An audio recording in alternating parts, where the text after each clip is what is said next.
We all feel this pain, some much more than others.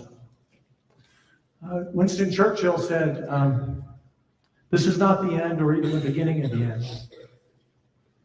But perhaps we can now move forward as we still look for one adult and one child and a police or fire chief from another county. But with this hearing, what we're hoping to learn is how do we move forward so that when an event like this happens again at any level, that we are better prepared for it, and that we've known that we did all we can. Because when you think you've done all you can, there's always something else you can do. My attachment to this community now in Kerrville will be lasting forever. The love, the compassion, the teamwork, the volunteerism that showed up that first day and the second day and the third day and the fourth day was remarkable. From the people cooking food out back to the volunteers who came and searched in those first days for life, and then the recovery mode. Forever grateful. This community came together in a way that I've not seen before. And in the 10 years I've been Lieutenant Governor with Governor Abbott, we've had a lot of tragedies in the state. But this one hurts so much. So I want you to know that the Speaker and I, we've never done this before. To my knowledge, it's the first time in history a Speaker and a Lieutenant Governor have ever joined a committee going out somewhere, or even at the Capitol, we don't go to committee hearings. But we said we wanted to have a joint committee. We know it's big, it means it goes longer, more questions, but we wanted you to know, and the reason we came here today, so you didn't have to come to us, because we wanted to hear from you, your leaders, and the citizens of this community and the surrounding counties. So understand, this is not the end. This is the beginning. We will pass bills dealing with the immediacy of things that we can address now, but we will be doing this in the next session, and the session after that. We will not quit until we find those 3 lost souls, and we will not quit until you feel like we've done everything that we can do that you've asked us to do. So thank you for allowing us into your community. I thank the state of Texas, law enforcement, our EMS, our firefighters, the volunteers, the Navy SEALs, the military, you name them, who all came here because when Texas is in trouble, Texans stand up and support each other. So thank you. It's an honor to be here today. I wish it weren't so. I wish it were another occasion, but we're here because we want you to know that we're in the fight and we're not going to quit until we get it right. Thank you. Dustin Burrows, Speaker Dustin Burrows. Thank you, Governor. First, let me thank the Lieutenant Governor.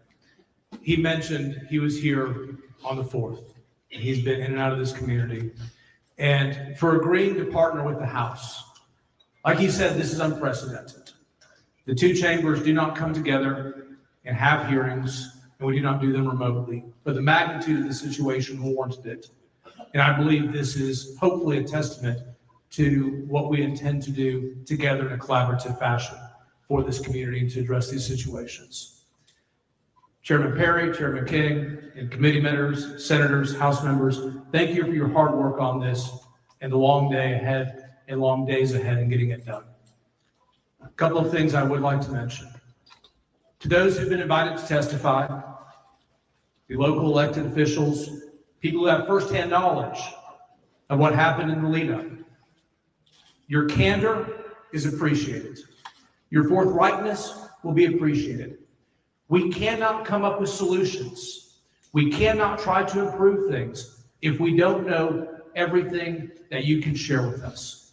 So I ask you, when you're asked questions and you're testifying to this committee, please understand, the more you share, the more you open up, the more you help us understand, because we were not here, the better we can do in crafting legislation to meet the need and meet the moment.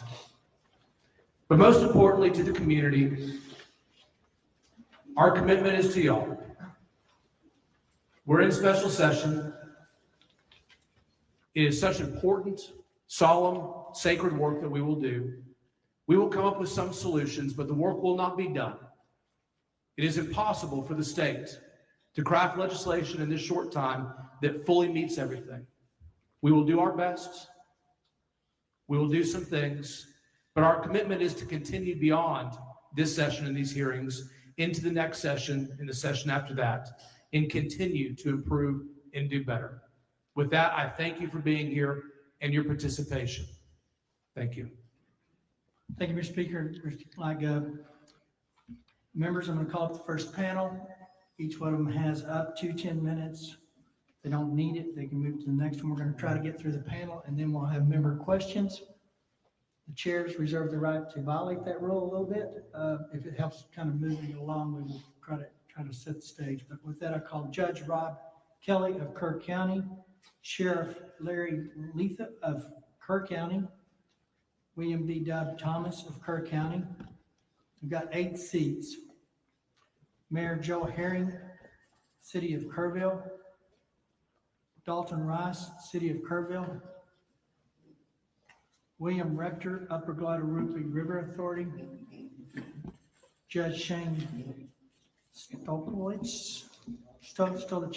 of Kendall County. There you go. Thank you, Mr. Vice Chair.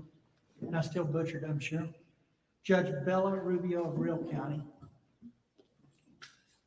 Mr. Chairman, Yes, sir. before we get started, members, the system works different than the one we have in the Capitol. If you touch your mic and your green light comes on, your mic will be hot at that time. So if you would rather get my attention on the House side, get my attention and sit it on the Senate side, let us know, and we will write your name down in the order of asking questions. Thank you.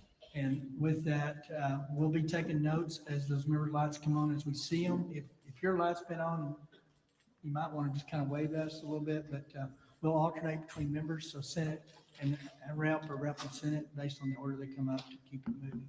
I assume y'all sat down in the order I called you. If you didn't, then go ahead and state your name and your title. And you have about 10 minutes to tell us what you want us to know. It's not on, so. Chair, There you go. members, thank you for the opportunity to be here before you today. I am Rob Kelly, Kerr County Judge. Before I begin my formal remarks, let me speak plainly about where this county stands today. Like most Texans, we believe in localism, self-sufficiency, and volunteerism as much as possible.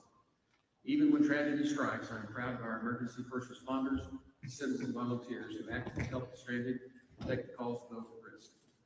Since the flood, our office has received more than 100 public information requests, many from members of the press, and many others from attorneys, law firms, and investigative entities. These requests range from 911 call data to response protocols and emergency alerts. We've been busy. I understand that they are seeking answers on behalf of their clients, as they have every right to do, and we are cooperating with them. But I do want to be candid. I'm a local attorney and serve as a county judge with a very small staff. We've got one coordinator.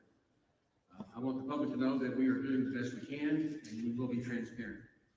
We will get out all the facts and we'll provide documentation about what the county did, how it coordinated with the sheriff's office, and what actions were taken during the disaster.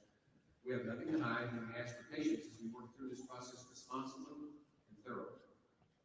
Also want to acknowledge the strength of our Kerr County community, those we lost, those who stepped forward to help, and many individuals and organizations across Texas and the nation who offered to support in our darkest hour. To the families of those who we've lost, Howard, to the families still awaiting word on the use of one another. And on behalf of our entire community, I extend our deepest sympathies. Our hearts remain with you during this painful and difficult time.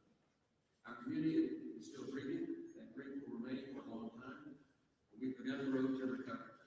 Today, we gather to ask what happened, what was done, and what must be done. Better when disasters of this magnitude strike rural counties. We are not too proud to ask about it, do it, and how to do it. As county judge, I serve as the head of the emergency management and retired over the county commissioner's court. Like many in our county, my family has built our life along the Guadalupe River. I offer with transparency because they do not know how this county is or how the river behaves. I share these details many have asked. Where were you? Why hasn't the county been better prepared? during evacuation. My wife was at home during the early hours of July 4th while I was at our lake house preparing for a family gathering. On the afternoon and evening of July 3rd, nothing felt out of ordinary.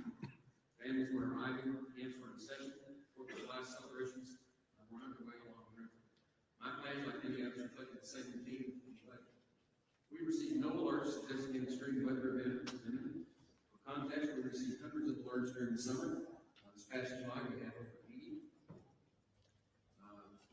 My first indication that the storm was different came when I woke up to texting calls from Chief Kidd, Sheriff Letha, and Dalton Rice. We now know that by that time, the flooding had already overtaken Camp Mystic, Park Hills, Mahout, and several other upriver camps, something I could never have imagined. This extreme weather event was not forecast by the National Weather Service in a timely manner. Based on the volume and tone of the messages, I recognized that something more serious than just tragic was unfolding. I put together my things and contacted our emergency management coordinator, Thomas, who was in the sheriff's office. Together, we agreed to the disaster declaration, which went into effect verbally, and I signed my team when I got back to town. We are committed to understanding what happened, we can do better, we stand with you with clear eyes and our teams. Let me speak briefly about how Kirk County is coming to our emergency preparedness. In fact, I'll skip over that part. We brought Doug Thomas in as our emergency management coordinator in 2015. That was our first step to try to get better prepared. And he has been ignited. I actually took my Citizens Emergency Response Team course from Doug. When the calls come, when the call comes, we respond. That is how our system works. Through coordination and shared responsibility and a team approach among my office, the sheriff, and the emergency coordinators in the county. To better understand what happened, Kirk County commissioned an independent hydrology study from Waterway Engineering. It confirmed that this was a 1,000-year flood. I've attached a copy of that hydrology assessment to my remarks during the back, and very much worth studying. This was a storm unlike anything seen in our county before. It stalled over the South Fork watershed and Hunt and Bow Range, far from the population centers and in a location with very few rain monitors or flood gauges. The storm dumped more than 12 inches of rain in under 6 hours. That is not a typical for our weather patterns, which tend to move in and out quickly. This storm sat, it did not pass through, it overwhelmed the watershed. River flows in Hunt exceeded 220,000 cubic feet per second. Water rose more than 20 feet per hour. And by the time flooding became visible downstream, upstream communities, including multiple new camps, were already underwater. This study confirmed what we saw on the ground. This was not foreseeable using today's detection systems. It was not forecasted by the National Weather Service or TEA. It was not expected by our emergency response team. And it is exactly the kind of scenario that fulfills the urgent need for stronger tools, better detection, and modernized infrastructure, especially in rural communities like ours. The first 9/11 call to Kirk County Dispatch came from the River Inn Resort at 2:53 a.m. I don't know how many of you know what the River Inn is. It's way out. And in that call, they were not concerned. They had this, their water was up on their little dam that they have swimming hole. Judge, can I stop you 1 second? I was notified that the witness mics are not going through the feed. Someone watching the feed. So Senate Committee is working on it, so thank you. Go ahead. Okay, better? Shortly after that call at 2:53, Deputy Green checked in and shared that he would survey the river and check low water crossings. The Hunt Volunteer Fire Department started door-to-door evacuations. One deputy became landlocked, another rushed to Highway 39 to check and begin closing that road. By approximately 3:30 a.m., floodwaters had overtaken multiple crossings. We understood that we were facing a historic event. State and federal partners soon arrived, including the U.S. Coast Guard, Texas Game Wardens, TEA, and DPS, helped us coordinate a multi-agency rescue and recovery effort. Our local responder deputies, EMS, Texas DPS, and volunteer fire departments from Hunt, Centerpoint, Ingram, and Mount Macomb acted with urgency and courage, putting their lives at risk. Hundreds of rescues were carried out by boat, by air, from rooftops, trees. At the time, we had only 6 deputies on shift, and limited water resources, but we acted with everything we had. Lessons and recommendations: this flood took 108 lives, including 37 children. 2 remain missing. This is the most devastating event in Kirk County history. I said, first thing we need to do is get better real-time flood detection mooring systems. Kirk County's applied for multiple grants to support these expensive systems, and we would like those to be reconsidered. Secondly, we need stronger support for the rural emergency management, including staffing, swift water rescue equipment, and more training for our first responders. Rural counties face the same expectations as urban centers, but with far fewer resources. Finally, we need stronger communications and better broadband so that we can communicate better. There is very poor cell service out in Western County and virtually no broadband. And even if people wanted to call down river and warn folks, they didn't have the ability to do it. Plus, the 911 tapped out at the rotate. When they get too many calls, they just rotate to another county, to another county. It ended up in Seguin, of all places. And so, in conclusion, Kerr is a better place, is a place of beauty and resilience, is a place we want everyone to have the opportunity to experience and enjoy. What we experienced on July 4th was sudden, violent, and overwhelming. But we responded, we grieved, and we are building. Kirk County is ready to do the work, learn from this tragedy, and with your support, be better prepared for the next time the river rises. Thank you, and I look forward to answering these questions.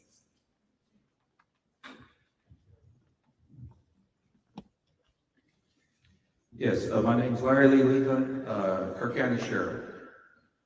Chair members of the committee, thank you for the opportunity to speak to you today on behalf of the men and women of Kirk County Sheriff's Office, our dispatchers, our deputies, and our entire emergency response team.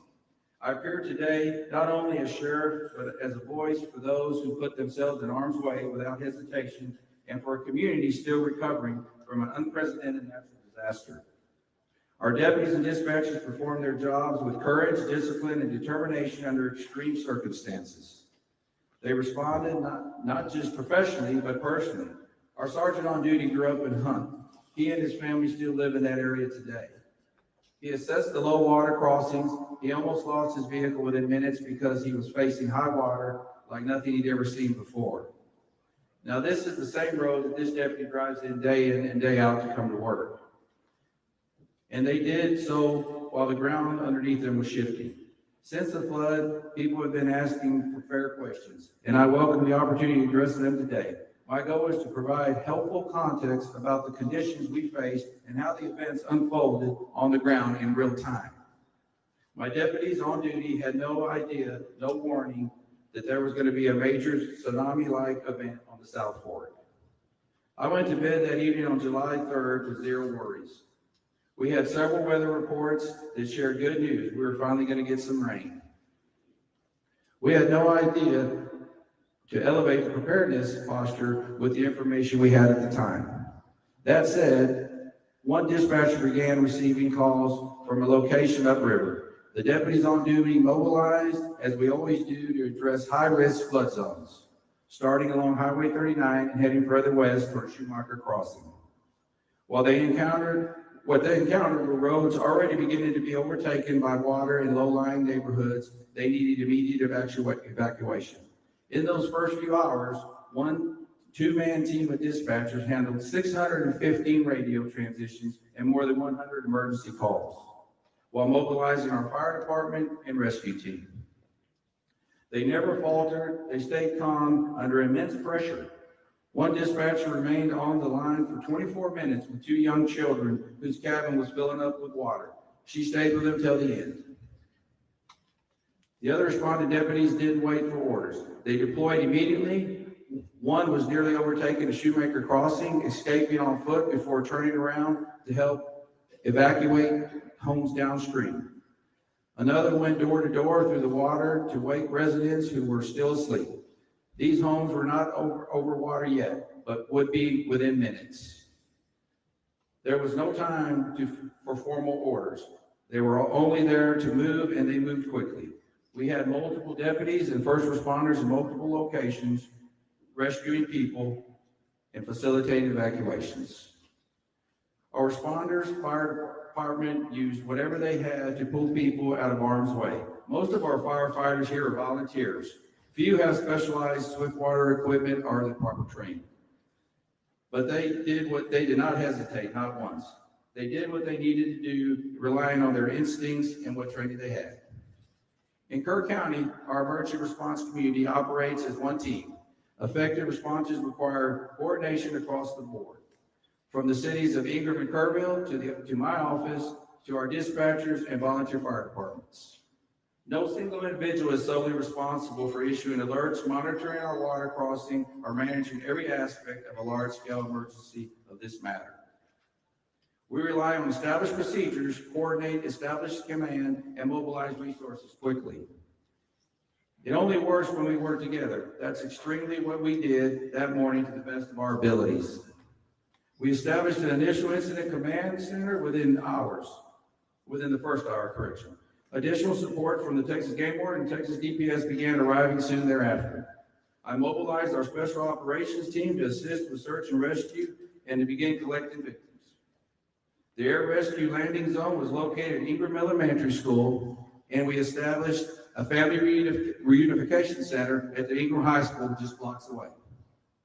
Our team continued to mobilize and initiate additional resources. We blocked the roads and dispatch managed incoming emergency calls. I was present for Chief Nim Kidd's testimony to this committee last week. He confirmed what we knew at the time about the forecasted weather conditions. We monitored the same National Weather Service reports, and the weather locally showed no indication for worry. We had no idea that a 30 to 35 foot wall of water was going to be coming down the Guadalupe River that morning. And it came with a force, speed, and devastation that no one has ever seen before in this county. Yet no one stood still, no one waited, we all responded as one. I take great pride in how my people responded and how we pulled together under the worst circumstances we've ever faced. This was not familiar of presidents in my view. It was a test of capacity under extreme, unpredictable conditions. As we look ahead, I want to offer a few observations and actions we are already taking at the Sheriff's Office. We are already acting to strengthen protocols regarding low water crossing assessments of our deputies on duty. But more must be done to improve the ability to predict these type of fast-moving weather events. In my view, no alert system would have changed the outcome or prevented the tragic loss of life that was upriver. By the time the true danger became clear, the monitoring our office was in full mode, rescuing residents and visitors. This is a tragic event, but it is also a reality, as we will be committed by learning from and doing everything possible to prevent this in the future. What matters is not blame, it's commitment. It's commitment to improve. As you requested, I want to share my views on areas of improvement. First, we know there's room for better understanding and monitoring upstream rainfall. We depend on agencies like USGS and NOAA, and while their data continues to improve, this event showed how quickly conditions can evolve beyond the bounds and modeling. Second, interoperability matters. Our communication system performed well, and that is part because of the investment we've made, some through grants, some through community-raised funds, to ensure our responders are connected. But we still have more to do, especially when it comes to coordinating and communicating with mutual aid agencies in the county or in our region. You have my commitment that we will improve these systems. Third, we're already taking steps to assess how we can further enhance our countywide alert system to reach more people through automated alerts, such as how the integrated the IPOS alert system. We want to remove any potential for delay. That's within our control, and that's what we're working on. As for sirens, I know there's a question, and I think that merits consideration, especially for the dense populated regions along the river. This is a decision the entire county must evaluate. But in this specific case, particularly the Hunt area, I don't know if sirens would have changed the outcome. The water came too fast, and And that leads to me the importance of educating our seasonal visitors and the youth camp operators about the importance of flash flood monitoring and knowing their evacuation plans. In many, if not most cases along the river, people need to head to high ground, not on the roads. We have too many low-lying roadways and river crossings throughout the Guadalupe Basin, especially in the South Fork, to support road-based evacuations. As we look at various solutions and areas for improvement, we also need to be honest about what works and what doesn't work, and build layered systems to reflect how people live, work, and recreate in rural areas like ours. What matters most is that we continue to improve together. We've committed to doing everything we can with the resource we have and supporting our residents and visitors in every way we know how to. We will do that while we work together to get this county and our people back on their feet for recovery. What I'd like to say personally, I'm 59 years old. I went to school here, my children went to school here, and my grandchildren are currently going to school here. My son's behind me. He's with the Department of Public Safety. That's where I retired for. You know, I've been a police officer. I've been a deputy sheriff. I've been a state trooper, investigator, and now sheriff. I've seen many floods in my time. I went to many floods in my time, hurricanes. I can tell you this, I have never seen anything like this before. I don't know if y'all have had an opportunity to look, but I encourage each and every one of you to look. I flew over it first. There's nothing like driving down it. Of course, a lot of that's been cleaned up today, but it's devastating. It truly is. You know, I ask, how do you prepare for something we just did? We'll look at things to make better, and we'll work on that. In closing, I'd like to thank y'all for giving the resources to all your state agencies that helped us. We could not have done that without them, I assure you. I mean, it was a great help. I've been in this barn right here and showed many pigs in this barn along with my children. I've never seen the amount of police officers and first responders here over 2,000. It was very impressive, and I thank you for that. Thank you. Doug? Chair, is it working? Yeah, pull it up there close. There you go. Chair, members of the committee, thank you for the opportunity to appear before you today. My name is William B. Thomas IV. I have served as the Emergency Management Coordinator for Kerr County in the City of Ingram since 2015, and I report directly to the Sheriff and a County Judge while operating out of the Sheriff's Office. I am a certified Master Police Officer with over 34 years of law enforcement and emergency response experience, including nearly 10 years with the Kerr County Sheriff's Office and prior service with the Texas Department of Public Safety. I previously served as a Highway Patrol Lieutenant and held the role of District Disaster Chairman for the El Paso Subdistrict and the role of Assistant District Disaster Chairman for the Waco District. Since moving to this region in 2010, I have focused on strengthening emergency response across Kerr County's 1,100 square miles. As EMC, I coordinate emergency response and all hazard response planning across unincorporated Kerr County and its 2 cities. I work closely with our dispatch, volunteer fire departments, first responders, and emergency medical services. I help with the integration of the IPAWS system into our Code Red public warning system. IPAWS enables automated alerts from the National Weather Service to be broadcast directly to all cell phones. This system has proven essential for a rural county with a high seasonal population and no 24/7 staffed operations center. Before I speak to what occurred during the July 4th flood, I want to directly address the questions about my whereabouts that night. On July the 2nd, I worked a full day despite not feeling well. That day included a fire chief's meeting where no concern for raise and no indications of elevated weather risk were noted beyond what is typical for this region during the summer. I returned home around 8:45 p.m. with my symptoms worsening. I had already requested and been approved for personal time off on July the 3rd to fulfill a commitment to my elderly father. However, due to my progressing illness, I remained home to recover. I stayed in bed throughout July the 3rd and did not participate in the regularly scheduled 10 a.m. and 3 p.m. Texas Emergency Management Coordination Center coordination calls. These calls are routinely followed by detailed written summaries which were distributed to me and other county leadership, ensuring that the flow of situational updates remained uninterrupted in my absence. My supervisors and sheriff's office leadership were aware that I was off duty. I briefly woke around 2 p.m. when there was no local rainfall or indication of elevated risk and returned to rest. I was awakened around 5:30 a.m. on July the 4th by my wife, following a call from the City of Kerrville EMC, Jeremy Hughes, requesting that I mobilize. I reported immediately to the sheriff's office. There was no visible flooding on my drive into the office, but it quickly became clear that the situation was escalating. By approximately 6 a.m., I was actively coordinating our county's response in close contact with the sheriff, the Emergency Operations Center, and Mr. Hughes, working together under rapidly changing and difficult conditions. Our first responders mobilized without hesitation.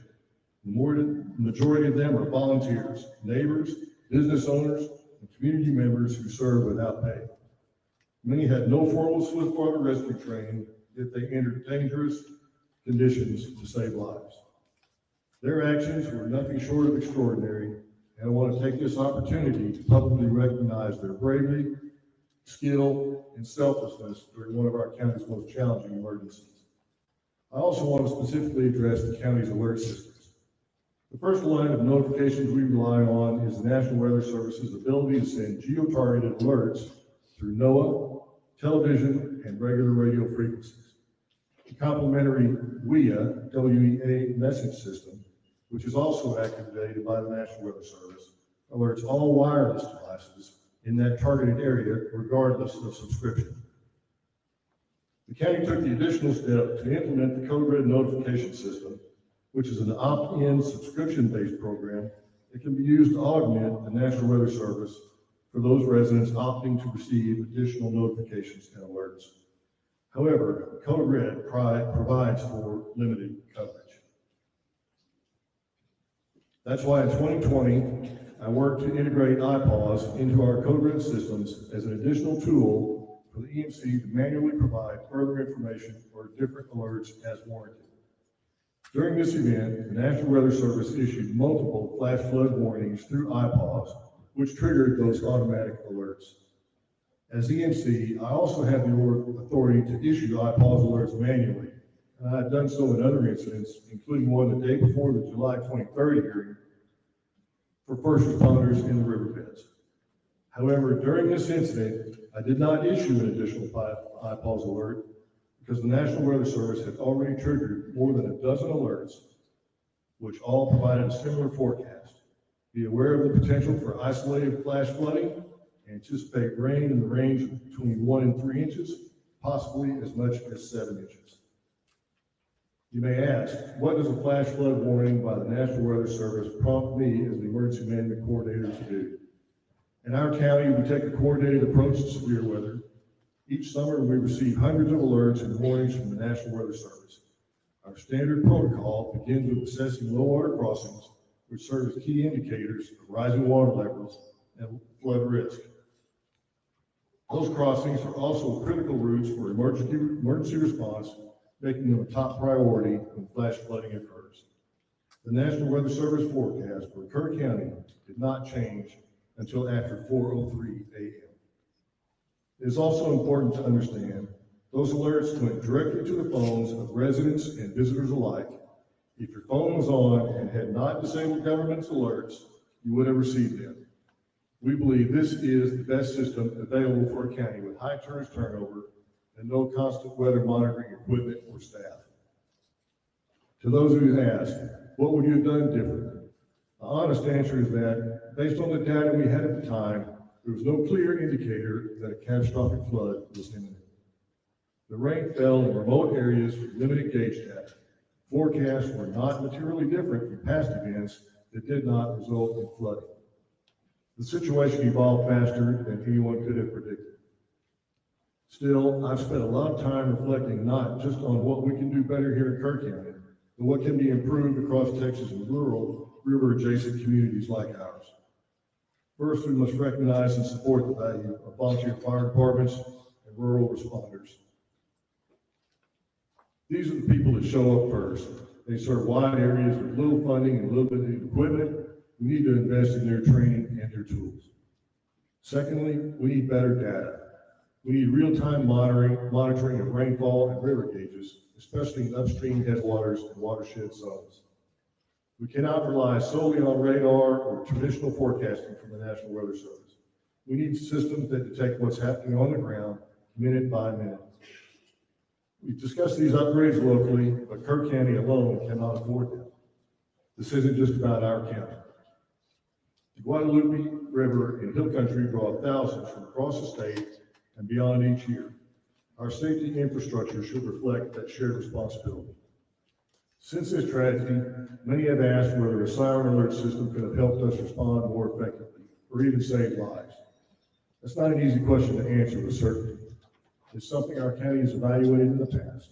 Concerns have been raised about their effectiveness in our unique topography, especially in areas with high canyon walls and rural terrain where sirens would be most needed.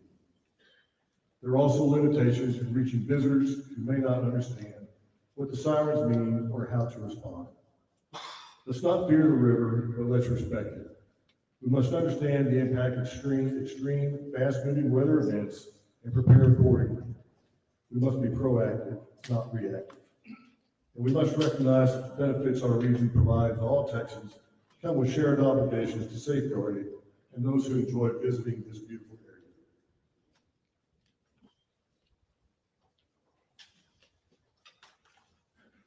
This is a tragedy, not just for Kirk County, but for all of the communities downriver. And it must be seen as part of a larger trend with a statewide response.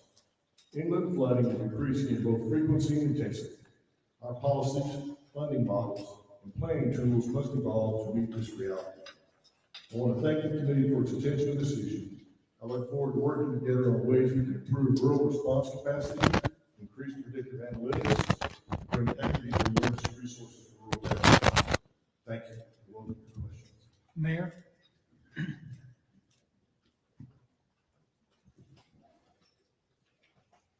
My name is Joe Harris Jr. I'm the mayor of the city of Kirkland.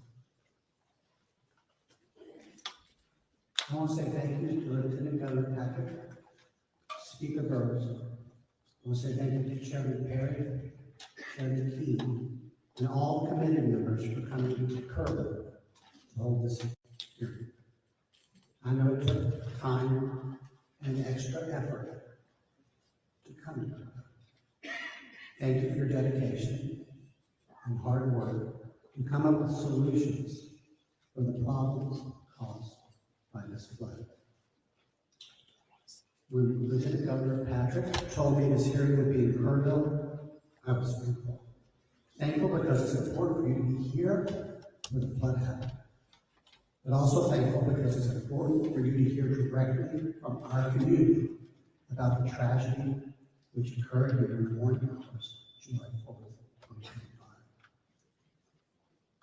Here's what you need to know about our community.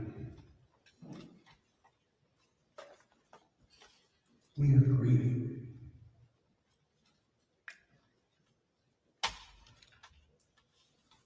We are shaken. But we are not broken. Dalton Rice, the city manager of the city of Kerrville, will share several important things with you in just a moment.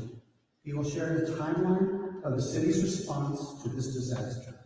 He will share some of the actions we took which helped save lives. And he will share some of the lessons we've learned since July 4th, things we can do better to improve our city's response when the Guadalupe River floods again. And it will flood again. My main purpose today is to join Lieutenant Governor Patrick in calling for a flood warning system to be designed and installed in Kirk County before next summer. Whether it's a series of warning sirens or an automated data-driven alerting system, or even a hybrid of both, we need solutions in place that protect the public and save lives. Frankly, we will need your help to achieve this goal. Here's one thing I learned from this tragedy. When Kerrville and Kirk County asked for help, help came. You are here today, and we're asking you for help. Help came from the state of Texas, help came from the United States, and help came from around the world. President Trump and Governor Abbott have been focused on sending help. I will be forever thankful to the brave men and women who showed up here to rescue those in peril and search for those who are still lost. Thousands also came to feed the hungry, to give shelter to those who lost their homes, and to help our communities rebuild. Please know that Kerrville and Kirk County are grateful. Thanks again for being here today. I know we can find solutions together. Dalton.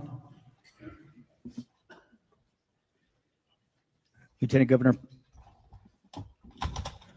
Governor Patrick, Speaker Burrows, Chairman Perry, and Chairman King, and honorable members of this committee.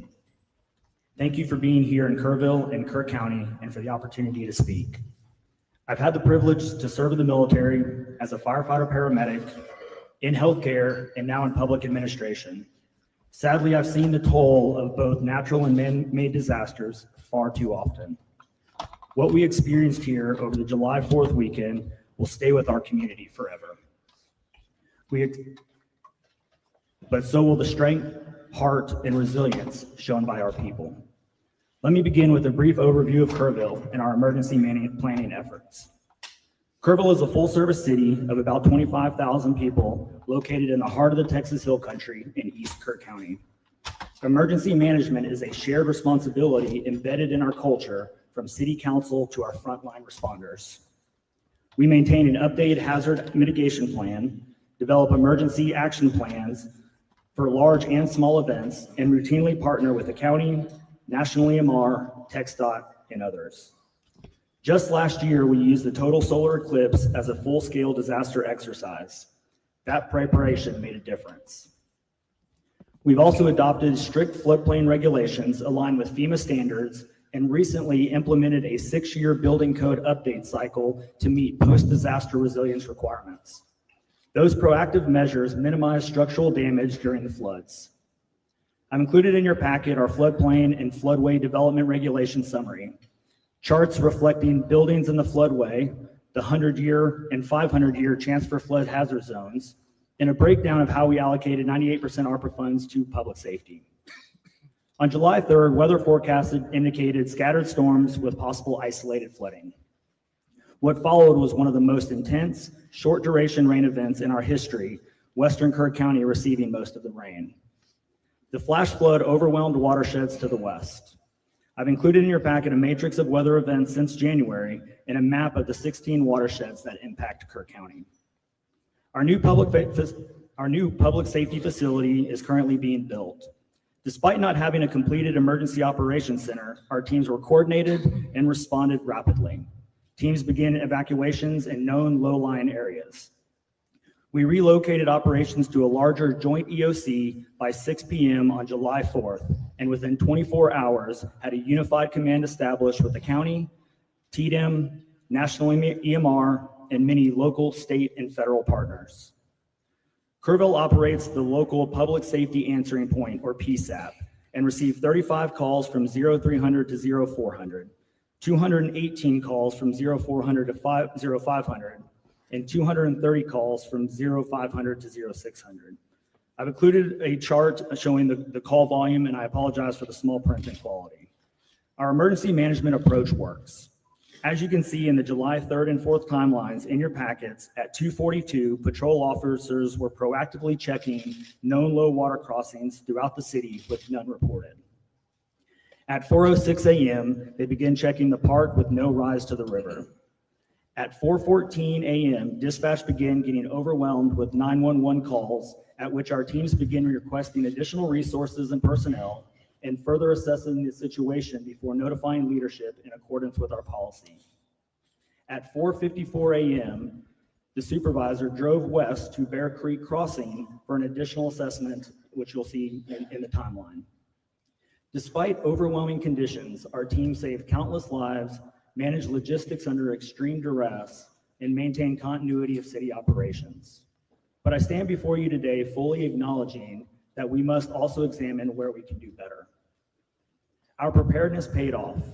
Structures built to our standards were elevated, engineered, and code compliant, and sustained minimal damage. But this event also showed us gaps. Additional insights will be documented in our after-action review and our corrective action plans. Aligning with the objectives of this hearing, we respectfully ask the committee to explore the following areas that affect both immediate and long-term public safety and local government operations, and look forward to working with each of you in the coming days and weeks for a viable path forward. Floodway and plain rebuilding policy, regulatory authority in the ETJ and annexation, low to moderate income restrictions tied to funding, long-term negative impacts on property tax and spending caps, radio and equipment interoperability. The following areas are areas we request state assistance on. Fund project identified in our stormwater master plan and the state flood plan through the flood infrastructure fund and other funding sources. Invest in localized predictive weather modeling to better serve rural communities. Expand the broadband infrastructure fund or other funding mechanisms to improve cellular coverage in rural areas. Expand and fund House Bill 3010, which was passed in the 89th legislation, the Rural Infrastructure Disaster Fund, or other appropriate funds to help in disaster recovery. Establish a dedicated hazard mitigation fund aligned with local hazard mitigation plans. Develop automated data-driven flood and weather alert systems. And consider requiring camps in certain facilities in high-risk areas to maintain emergency action plans. It is still very early in the process, and I'm proud of what our teams have accomplished. Our people acted with professionalism and heart, often while their own families were in danger. I am proud of them, but we're not too proud to say we can do better, and we want to work with you to make that happen. We've also identified some lessons learned, even in the short time before our after-action review. We've identified areas of improvement in our dispatch center and notification processes. While critical information reached the right people, we recognize the need for more streamlined communication. A 3:34 a.m. call was transferred to the county, but we lacked the procedure to notify all personnel in flooding events across the jurisdictions. Our patrols team showed strong situational awareness, but broader communication is essential. Family communication during the event could have been faster. Although support services were in place, there were moments when families received updates through the media before hearing directly from officials. Once identified, we assigned a public information officer to provide 24/7 family communication, and Sheriff Letha and I remained directly engaged with the families. Additional insights will be documented in our after-action review and corrective action plans. Kerrville will rebuild, but we need the tools and the funding to do it right. Thank you for allowing us to share our story, and I'm happy to answer any questions. William?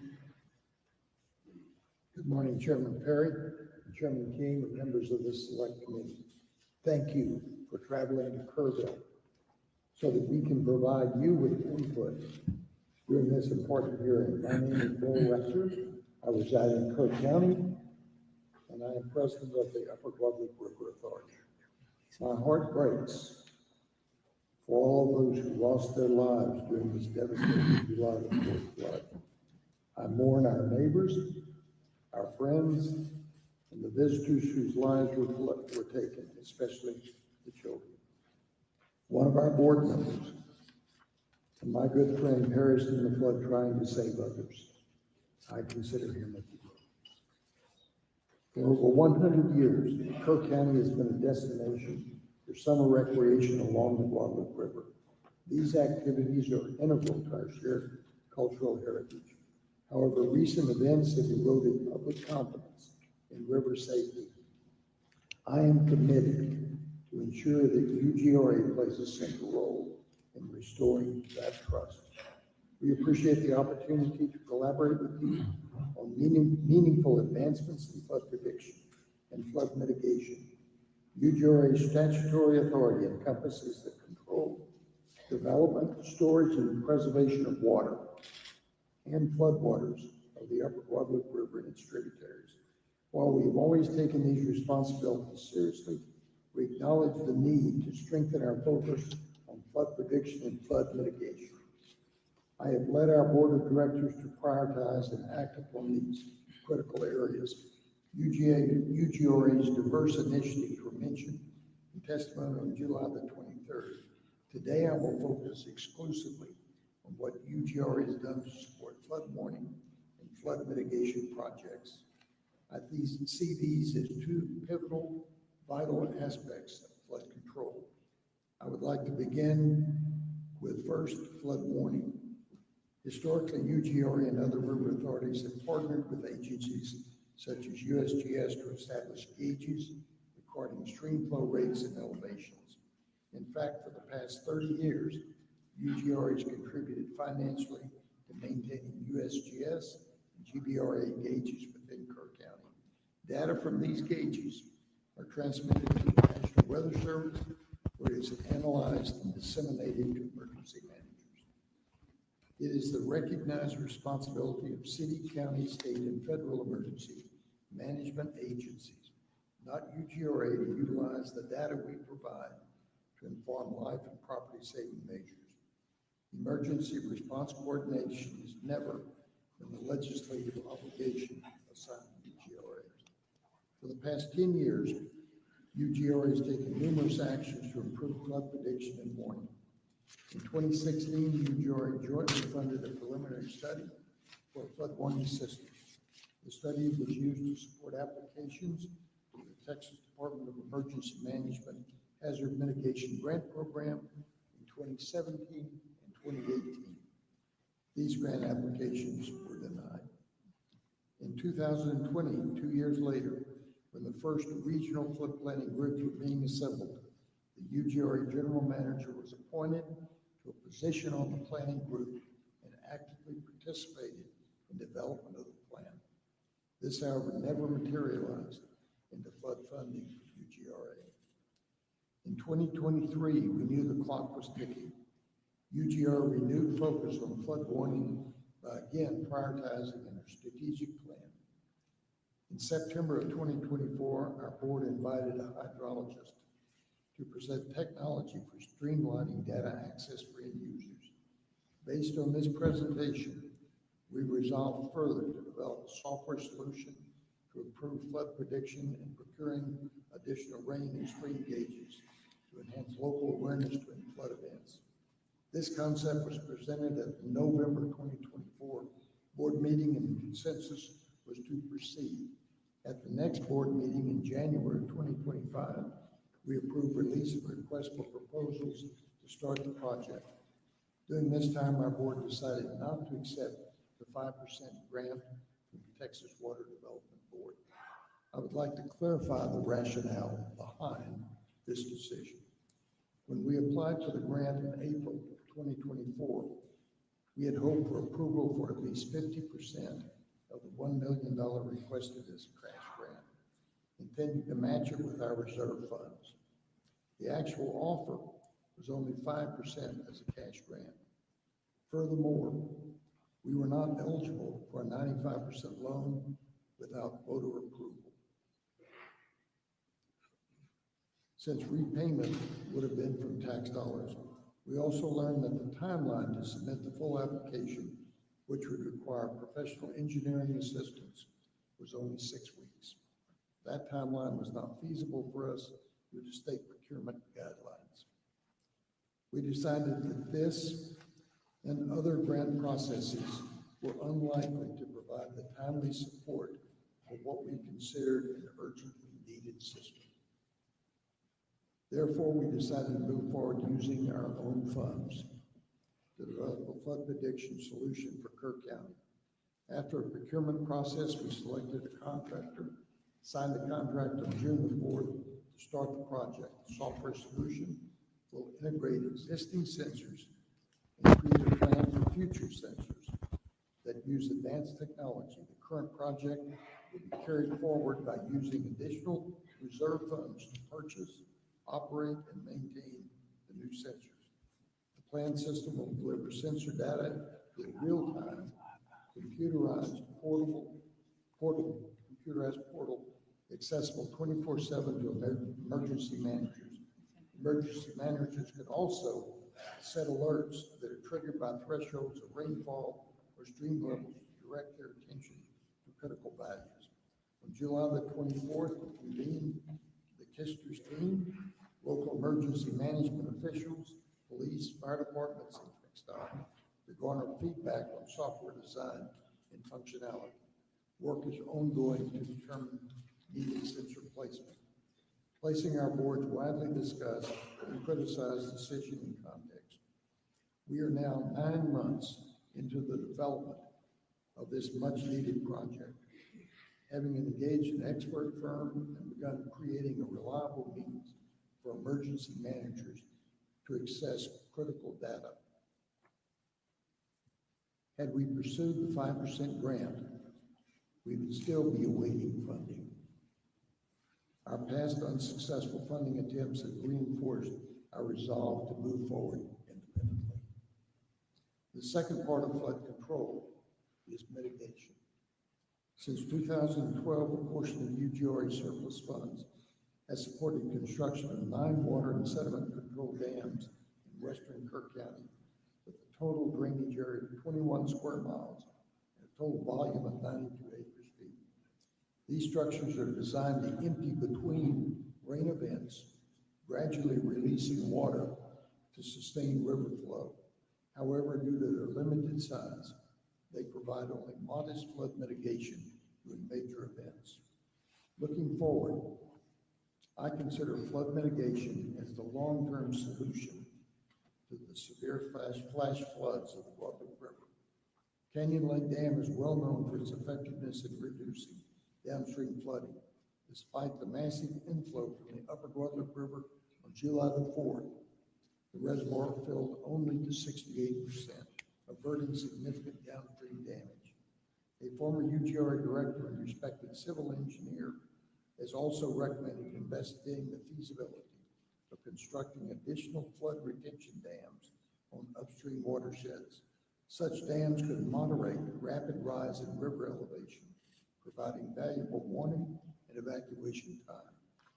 These structures would channel normal flows through calibrated outlets, but store excess water during high flow events. Integrated sensors would detect rising reservoir levels and relay information for immediate response coordination. These flood retention dams would not only benefit communities across Kirk County, but also downstream to Canyon Lake. The concept is proven. Texas already has over 2,000 flood retention dams, including 41 in the San Antonio River waterflood alone. Effective solutions will require substantial, expertly designed projects and significant resources. We recommend that organizations like the U.S. Army Corps of Engineers consider this approach as part of a comprehensive response to the repeated flash flood risks of the Hill Country. Finally, I will share actions I've taken since the flood that I will bring to our board for discussion at our next meeting. I would like our board to hear from Dr. Dent of Rice University, as well as other experts to assist in refining our flood information system. You will have the opportunity to hear from Dr. Dent later today. Our team has made preliminary contact with federal partners and asked how federal agencies like the U.S. Army Corps of Engineers may be able to support flood control projects in Kirk County.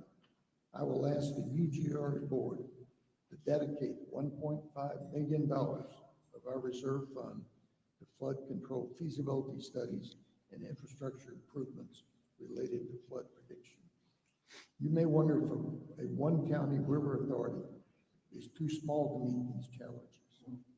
I say no. Our size and strong ties to Kirk County, the city of Ingram, the city of Kerrville, and the Hunt and Centerpoint communities has been and will be an asset to our success. I hope the dedication of this select committee to finding solutions will also explore innovative approaches to these problems. Thank you for that. Thank you for being here today, and I look forward to your comments. All right, Shane, pull it up close, please.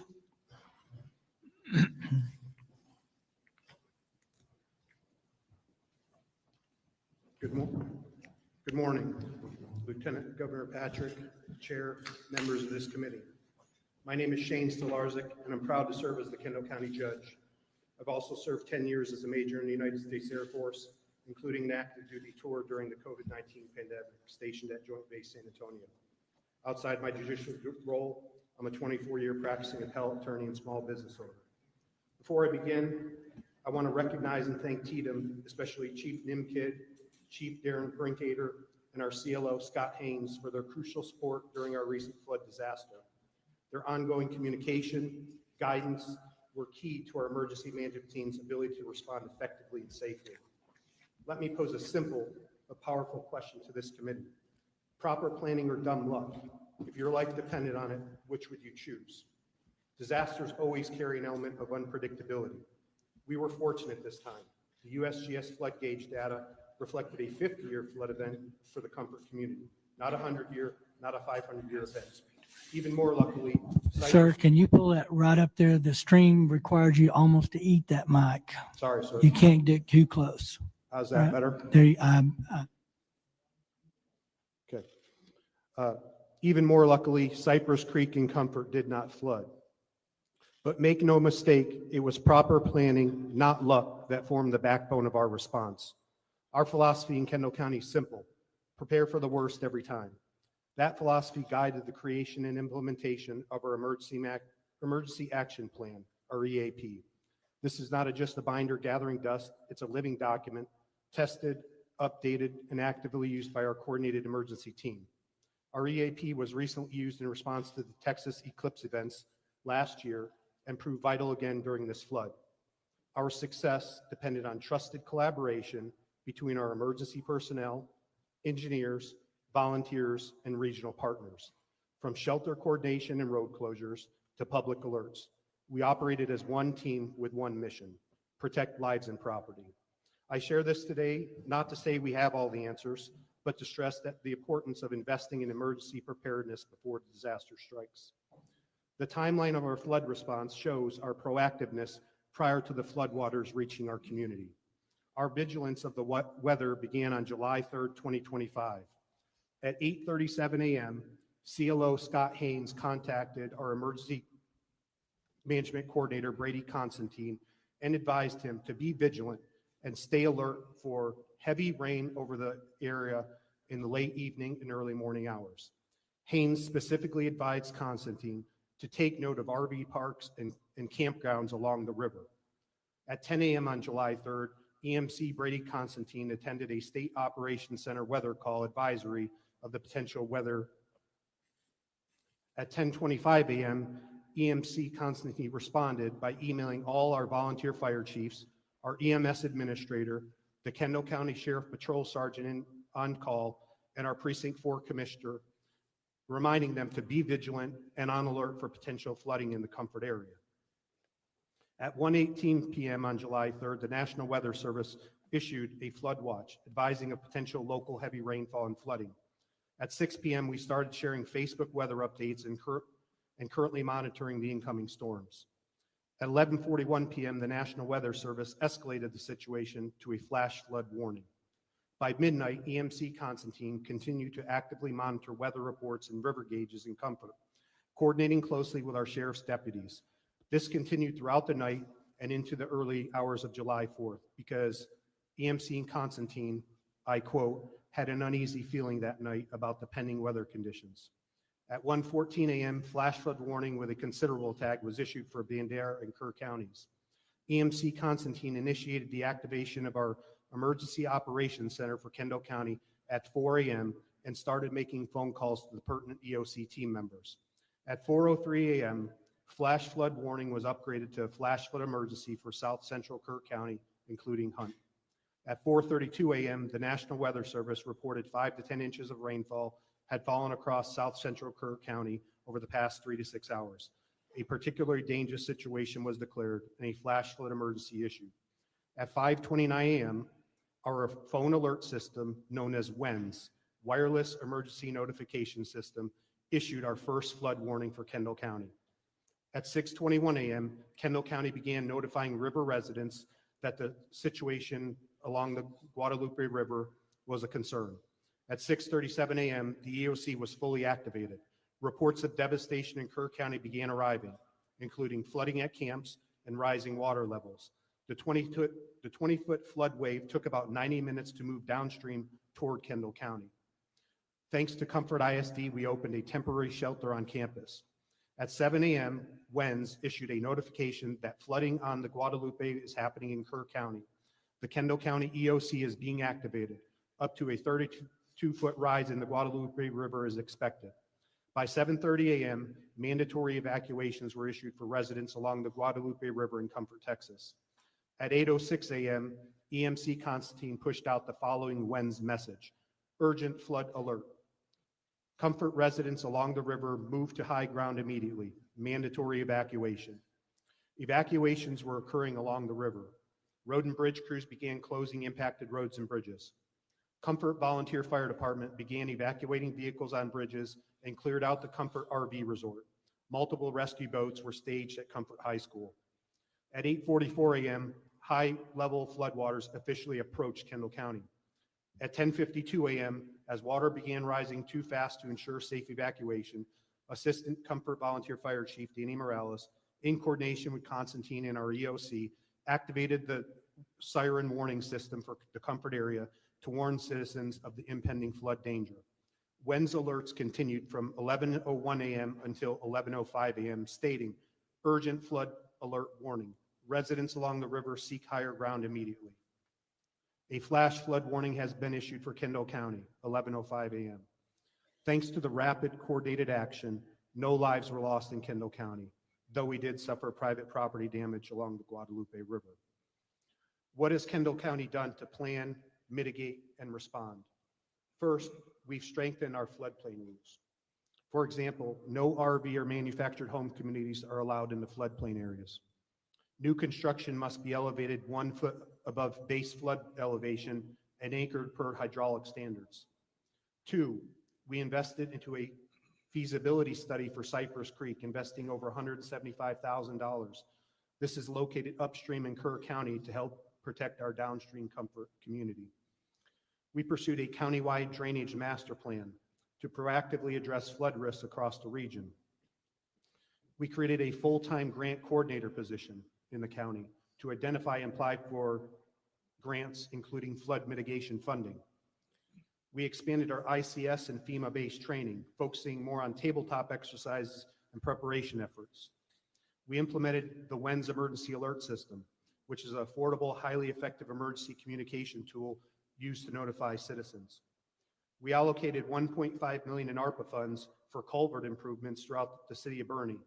We also partnered with the soil and water conservation districts in our community to improve flood control structures in the county. And lastly, we passed a bond proposition for $20 million. This bond is known as Prop A. It's to purchase conservation easements and green space, protecting waterways and limiting certain harmful types of development in those areas. Recommendations to improve the state and local response capabilities. Let me first emphasize, TDM performed admirably from Kendall County's perspective. Our CLO, Scott Haynes, was embedded within our EOC from day one. His leadership maintained consistent contact and support with us. We are deeply grateful. That said, here are a few recommendations based on our experience. Improve access to the IPAWS system, the Integrated Public Alert and Warning System. It's currently too limited in access and not user-friendly. WENS and IPAWS can work together, but local officials need better access to both tools. Develop a river-wide emergency alert system, one that tracks the entire Guadalupe River and its tributaries, offering early downstream warnings across jurisdictions. 3, simplify the grant application process for small counties. Avoid requiring costly engineering studies just to apply. These costs deter small counties from even seeking funding. 4, create a COG-wide emergency operations plan. to streamline regional coordination and improve response across the council of government areas. In closing, our experience in Kendall County is a testament to what preparation, communication, and teamwork can achieve. We didn't have it perfect, but we had a plan, practiced it, and executed it with urgency and coordination.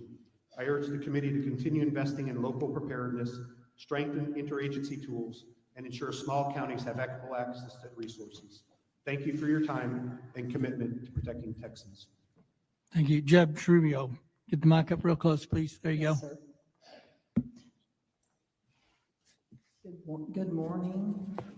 Good morning, chairs and members of the committee. My name is Bella A. Rubio, and I'm the county judge of Rubio County, which is a contiguous county to Kerr County, with a population of approximately 3,000 people.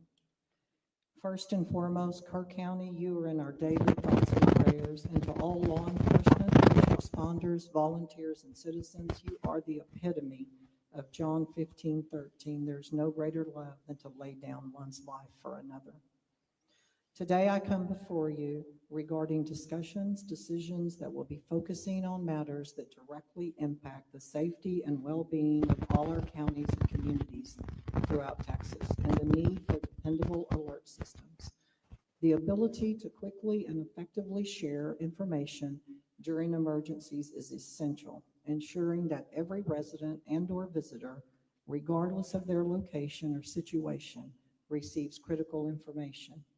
As a native pioneer family and a 40-year county employee, I have witnessed firsthand Rubio County transform from a ranching hunting community into a tourism-based, popular second homeowner site, as well as a subdivision developer attraction, with the majority of the growth occurring along the banks of the Frio and Nueces River.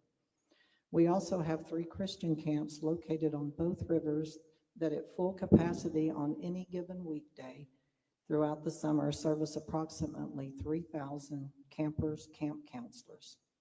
Growing up a quarter of a mile from the Frio River and currently residing on the Frio River for the past 42 years, I have experienced river creek rises in all different sizes, some that have come just like a thief in the night.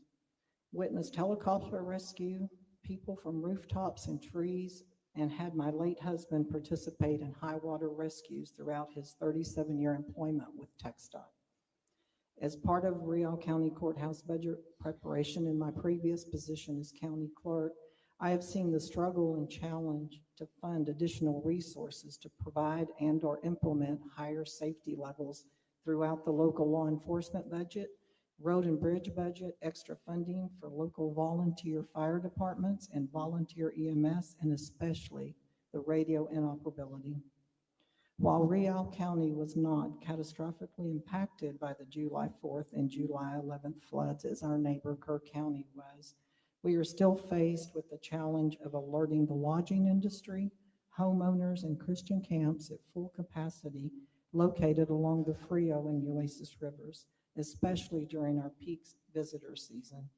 Rubio County is 700 square miles, experiencing 2 major floods within a 10-day period, stretched our resources thin, which consist of our sheriff, 6 full-time deputies, 2 volunteer fire departments with 10 or less personnel each, county road and bridge department consisting of 7 employees to cover approximately 75 low water crossings located on creeks and portions of the Frio and Nueces on various county roads, and a local TxDOT maintenance section with 11 employees to secure approximately 150 TxDOT crossings, culverts, and low spots on state roads prone to flooding as well.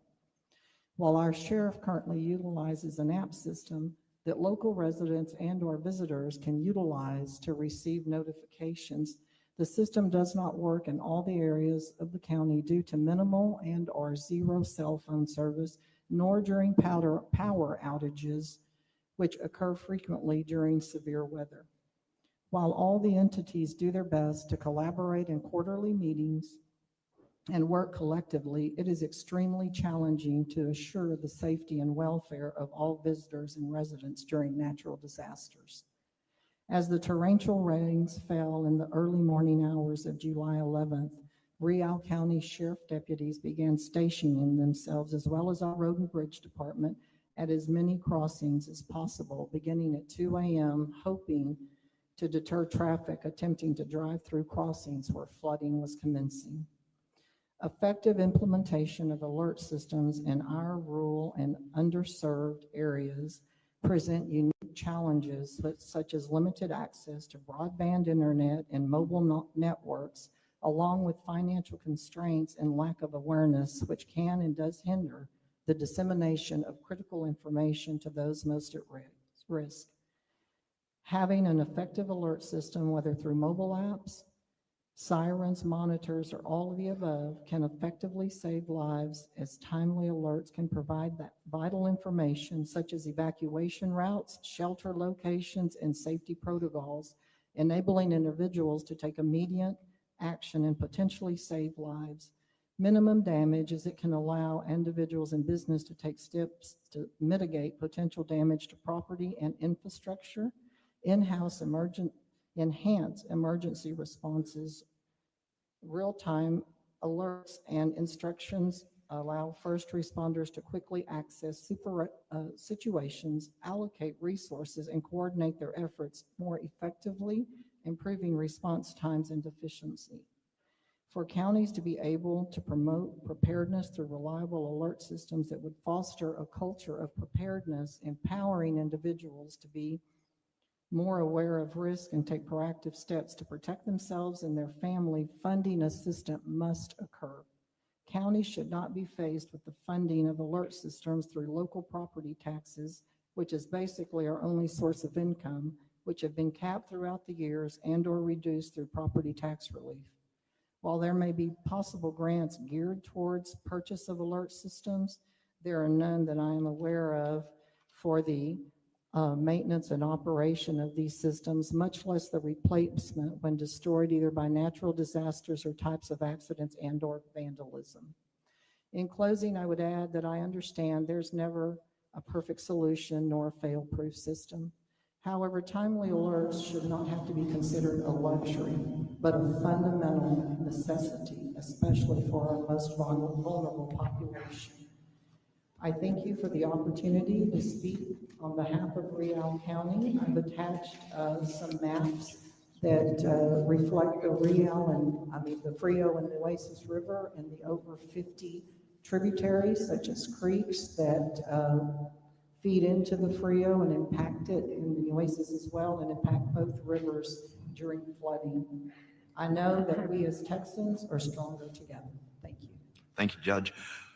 Members, as a reminder, before we start questioning, if you have a question, just raise your hand so we can write you down. I got you. And to our panel, since there's 8 of you, some of you may be better prepared to answer a question. Just for record keeping and for those watching on the live feed, please state your name and who you represent before speaking into the mic, and pull the mic up as close as you can as well. Chair recognizes Representative Lauterbach.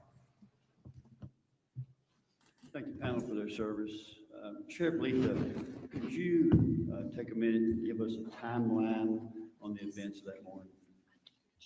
Absolutely. Thank you, Representative. Yes, there's been a lot of question about time, especially from the media. I'd like to go over, this is the Kirk County Sheriff's Office, okay, what we did during this time. And what I'm going to focus on is from 1:14 a.m. to 5:01. That's kind of the primary time. Now, please understand, I call this a snapshot of what we did. What we've done in about 28 days usually would take about 6 months. And we have a lot of data to look into, recordings, radio transactions, but we've done the best we can to get what we can for today for y'all. So what I'm going to start with is what I call the dispatch workload between 1:14 and 3:30 a.m. It's 2 hours and 16 minutes. Our communications center had 7 phone calls received and processed 22 radio transmissions. Then we moved forward to 3:31 a.m. to 4:22 a.m. in that next 51-minute period. They had 50 phone calls for service and rescue, 114 processed radio transmissions. They were very busy at that time. You have to remember there was a team of 2 in there. In that time, starting at 1:14 a.m., NWS issues flash flood warning to Kirk County, released on code red. 1 to 2 inches of rain has fallen, anticipating 1 to 2 inches per hour, an additional 2 to 3 inches possible. 2:08, caller calls in inquiring about road conditions and if they're clear. 2:53, 911 call from River End. Water coming over the river break, advise the in visitors of flooding, no evacuation. So that's not normal for us, okay? A lot of times when rain comes, it goes up, that's normal for our area. 3:27 a.m., Mountain Home Volunteer Fire Department reports Shoemaker Crossing is not passable. That's a little bit more of an alert, but not abnormal. Okay, we move to 3:30 a.m., it's different. Dispatch receives a call from a family on a roof requesting air evacuation. Now that's what I consider, it's all hands on deck starting at 3:30 a.m. 3:35, dispatch tells out Hunt Volunteer Fire Department to swift water rescue. 3:39, Mountain Home Volunteer Fire Department asks KCSO to tone out Ingram Volunteer Fire Department for evacuation at River RV Park. 3:41, KCSO Deputy Green confirms Shoemaker Crossing is not passable. 3:43 a.m., KCSO tones out Kirk County Special Ops for swift water rescue.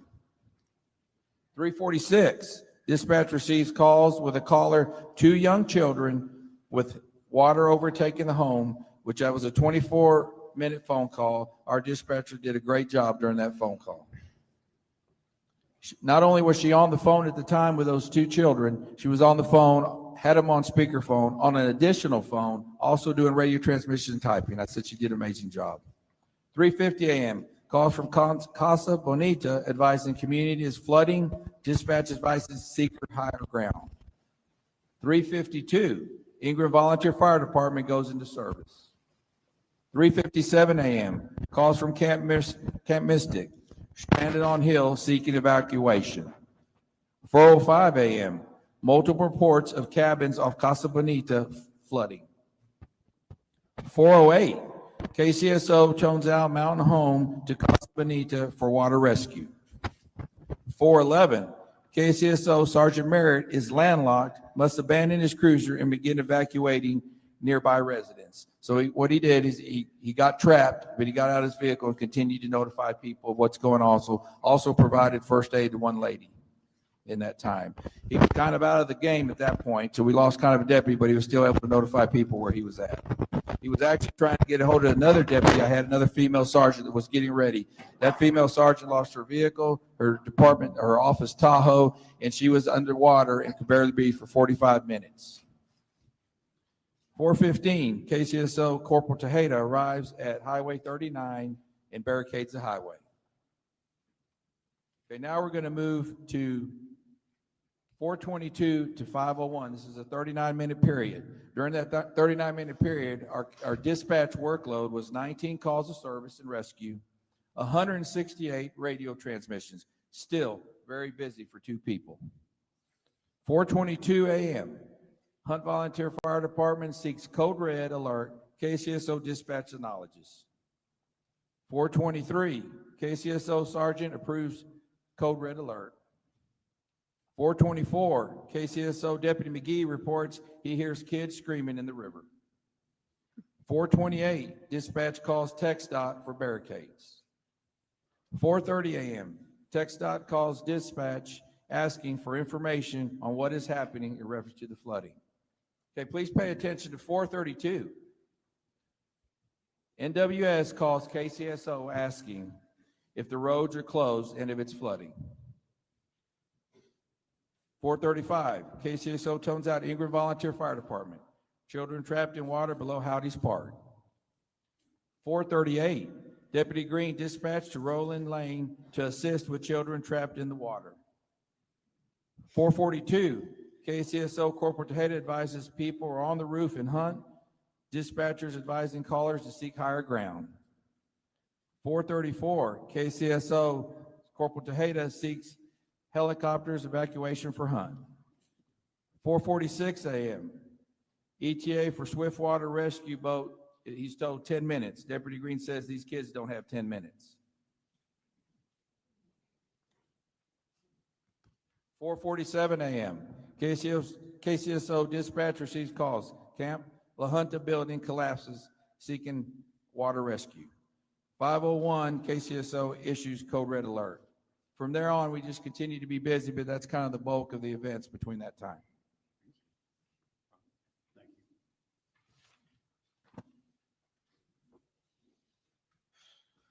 Senator Flores. Thank you, Mr. Chairman. Well, I don't know that words can describe what I witnessed when Lieutenant Governor and I first came on that day. But I think it's incumbent for people to know, those that are listening locally, statewide, nationally, just what type of calamity you experienced in a short period of time that was unprecedented, a monster in the middle of the night that we've never seen before, and how this community, you all that I personally witnessed, responded with the resources you had to that calamitous event. And I want people to know what I saw. You, Sheriff, Judge, Mayor. You guys didn't sleep. I saw that. You're totally committed.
for agreeing to The love, the compassion, the teamwork, the volunteerism that showed up that first day and the second day and the third day and the fourth day was remarkable.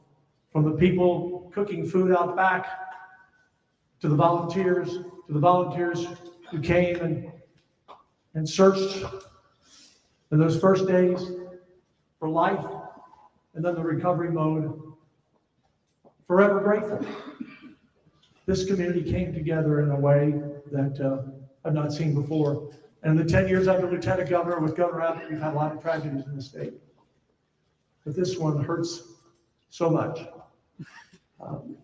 So I want you to know that the speaker and I, we've never done this before. To my knowledge, it's the first time in history a speaker and a lieutenant governor have ever joined a committee going out somewhere, or even at the Capitol. We don't go to committee hearings.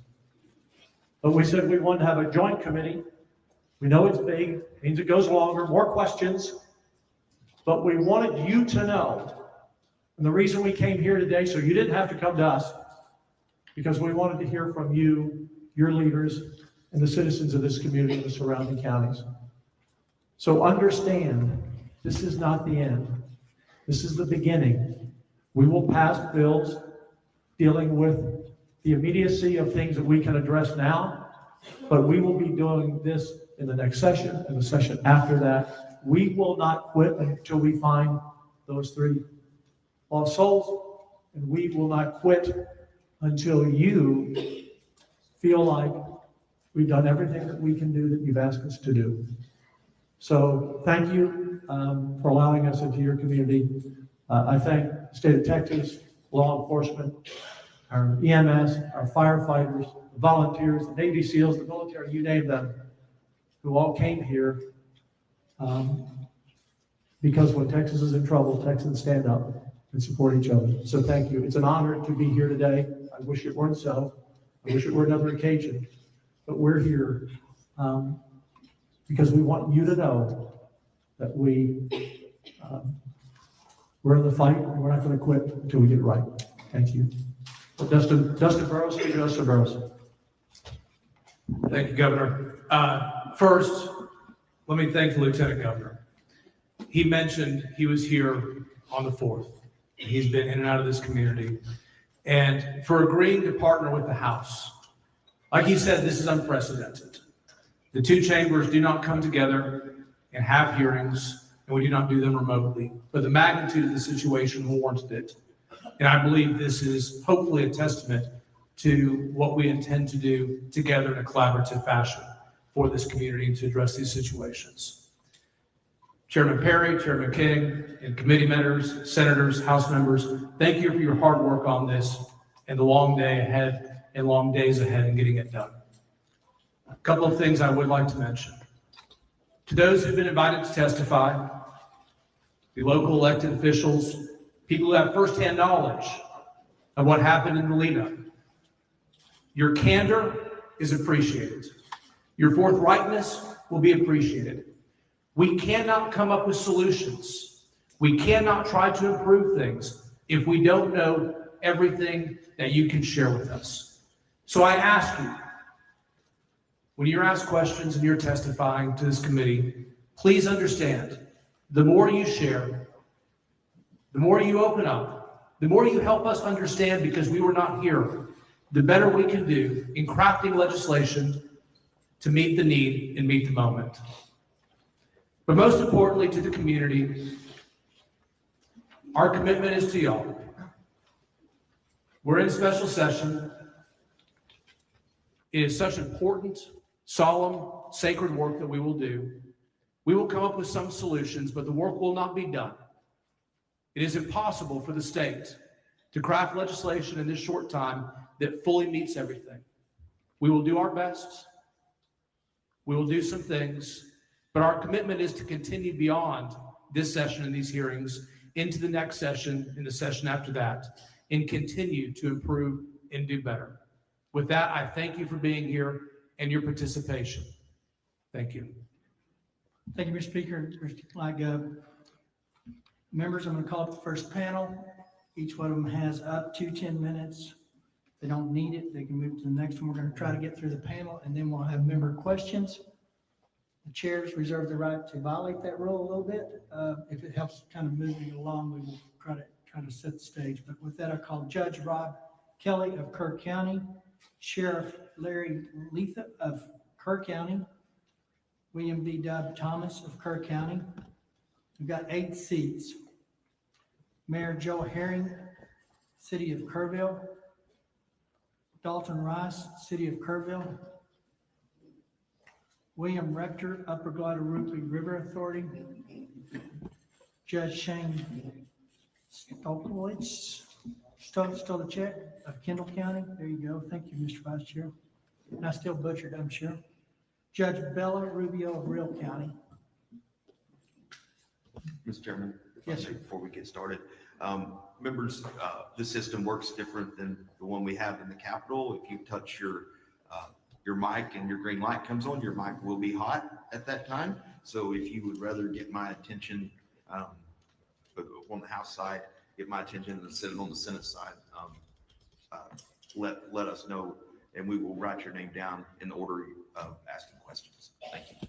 And with that, we'll be taking notes as those member lights come on as we see them. If your light's been on, you might want to just kind of wave at us a little bit, but we'll alternate between members, so Senate and Rep or Rep and Senate based on the order they come up to keep it moving.